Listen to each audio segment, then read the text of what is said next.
Hi guys, so welcome back to my channel. I am Lindsay, the Housewife Historian. Today we're going to be talking Real Housewives of New Jersey, Real Housewives of Beverly Hills, and Real Housewives of Orange County. This is going to be a little bit of a pop-up video, if you will. I'm just going to kind of give you guys a rundown of some of the things that are going on around the internet today about the Housewives and how it pertains to them. So before we get started, hit that like button, subscribe to my channel, turn your notifications on. The notifications help you stay up to speed with everything that's going on because I run all of my tea through my YouTube channel before I post it anywhere else. Okay, guys, let's get into this. First of all, I wanted to talk really quickly about Melissa Gorga. I did a live earlier showing you guys a photo op that she did that was posted in page 6 yesterday, June 28th, and it was allegedly a fake photo op because of the fact that in New Jersey, you don't pump your own gas. The article now has adjusted to say that she was actually in New York getting gas heading to the Southamptons. And some people find this a little discouraging because of the fact that they were just hit with another lawsuit by an attorney alleging that Joe Gorga owes him over $3,300 in legal fees that he refuses to pay. So, a little crazy, right? Page 6, the photo op, I will try to insert it in here for you guys. I don't want to mess with my audio right now, but it is my other live video. She is in like a black one piece with a rainbow fishnet sort of dress over top of it in honor of Pride Month. And a lot of people saying, oh, kissing up to Andy.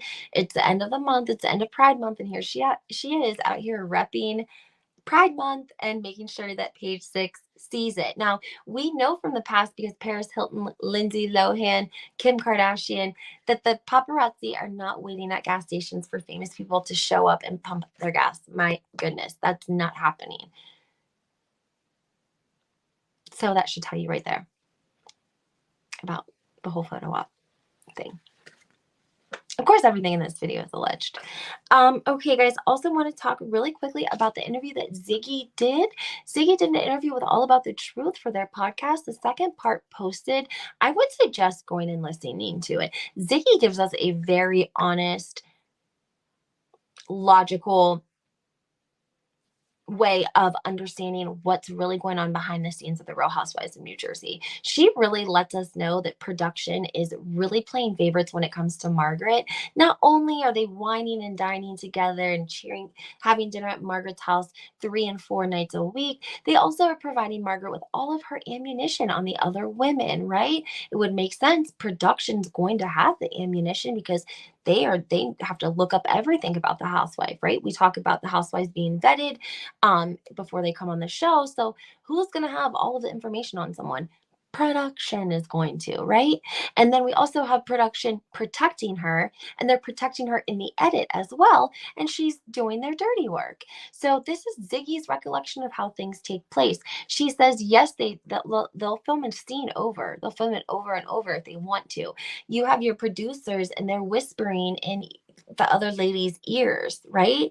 So the producers are keeping a lot of this going. It's their job to keep the storyline moving. They're probably whispering things to try to get get them upset with someone. She said that when she went on the show, producers were really like, don't be scared of Teresa, basically encouraging them to go up against Teresa, saying like she thinks she's the baddest, you should show her she's not type of situation. And Ziggy said she actually ended up really, really loving Teresa, like loving Teresa.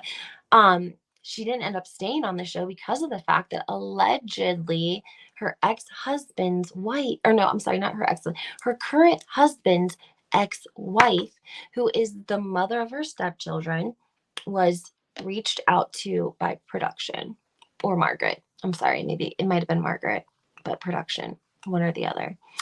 And she says with the help of James Leonard, she was able to, obviously she must have ended her contract early or whatever her obligations were. She finished out the season, she did the reunion, and she said she was not coming back. Allegedly, she wrote them a letter. She said that Bravo did everything they could to try to help her. They were willing to do whatever it was that she needed to move along. However, she said it was production, and Bravo and Andy are not privy to day-to-day transactions, and production is production, I guess. And production does what production wants to do. And Bravo doesn't care as long as they're, I guess, allegedly producing content that the viewers are watching and that are getting ratings. That could really only be the only explanation why. I mean, she says again, Andy called her Bravo. They were willing to do whatever they could to keep her, but the problem laid with production and the favoritism. This makes a lot of sense, guys.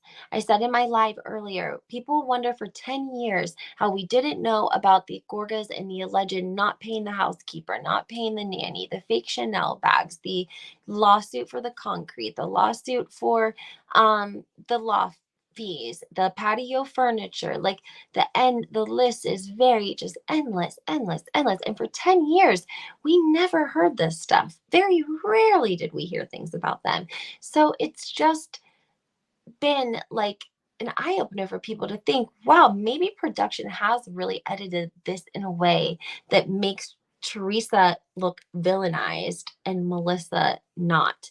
I read in an article that it actually is that Melissa is the villain, but Teresa's not all warm and fuzzy on camera to people, like to viewers. And so it's easier to make her the villain versus Melissa. Do you guys see what I'm saying? Does that make sense to you? Let me know in the comments. If you don't agree, that's okay. If you love Melissa, post that you love Melissa. That's totally fine. We can't all have the same queens. We can't all love the same people. As long as we're corresponding respectfully with one another, it's perfectly fine. We're all allowed to like and love whoever we want, and we don't need to explain why. If we want to, we can, but we don't need to, okay? Also, I wanted to talk a little bit about the Tres Amigos. That would be Vicky, Tamra, and Shannon Bedore have taken their show on the road in Orange County. David Quinn actually hosted this. I'm getting this information from the Real Andy BH over on YouTube. If you don't know who I'm talking about, check him out. He's a great guy. He's been doing this for 3 years. He started from the bottom. Now he's here. Like, good people, good videos. Again, the Real Andy BH. He lives in California, so he was lucky enough to attend the Tres Amigos show in Orange County.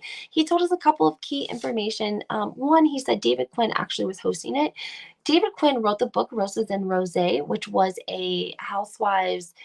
There's never been a book like that that's told us so much about the housewives and so much behind the scenes, and the women were like crawling and fighting and kicking and screaming to get to him to get their story quoted in his book. It was nothing like the book that we got from Andy with the Daddy Diaries. Very, very different book. Anyway, he's hosting the event.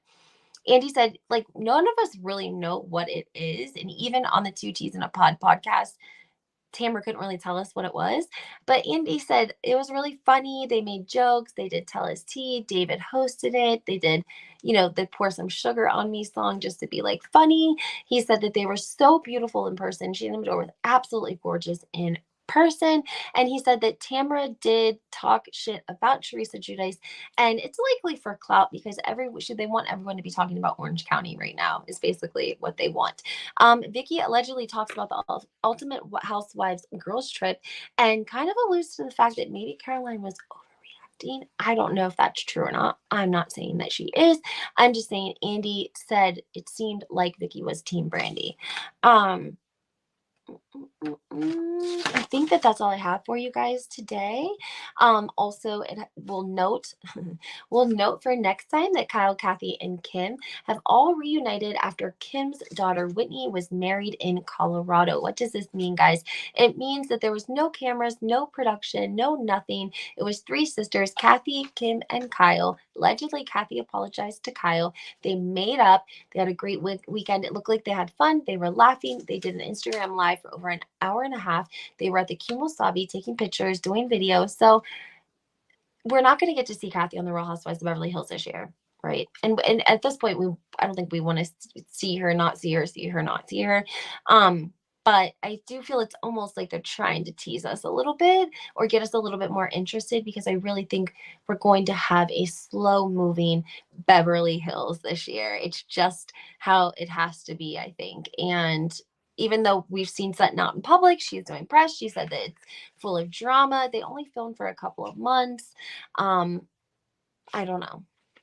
That's just my opinion, you guys. I'm sorry. It's my opinion. I don't think it's going to be a really great season. But I could be wrong. Also, guys, stay tuned. I'm going to be dropping a video on my review of the Real Housewives of Orange County, and then also the Real Housewives of Atlanta.